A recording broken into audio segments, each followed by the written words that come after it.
বুঝো অবস্থা দেশের, গরিবেরা মদ কিনে খেলি দোষ, প্রকাশ্যে প্রকাশ্যে মদ কিনে খেলি দোষ। ভিডিওটা দেখো, ঠিক আছে? তারপরে আমি দুটো কথা বলছি, ঠিক আছে? अरे कहना क्या चाहते हो?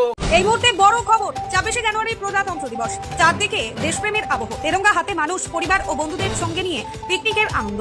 ব্যস্ত জীবনের মাঝখানে একটুখানি স্বস্তি, একটুখানি হাসির খোঁজে মানুষ ছুটে এসেছেন প্রকৃতির কোলে।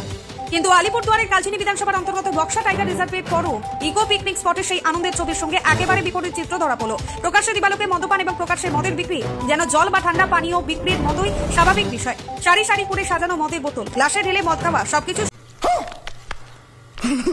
ভিডিওটা এটা অবশ্যই অন্যায়, প্রকাশ্যে মদ খাওয়া বিশাল অন্যায়, পরিবেশ খারাপ হবে। কিন্তু বড় বড় কাউন্টার গেলা যে প্রকাশ্যে চলছে রোডের ধারে ধারে, ওগুলো এখানে সরকার কেন লাইসেন্স দিচ্ছে?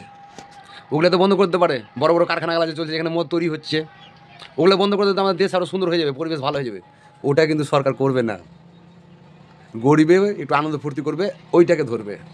এইটা হচ্ছে আমাদের দেশের অবস্থা। তাহলে বুঝেন ব্যাপারটা, বড় বড় কারখানা চলুক, যেখানে মদ তৈরি হয়েছে চলুক, কিন্তু গরিবেরা কিনে খেলি দোষ, ঠিক আছে? ठीक बोलेছো। ये बड़ी अच्छी बात कही आप।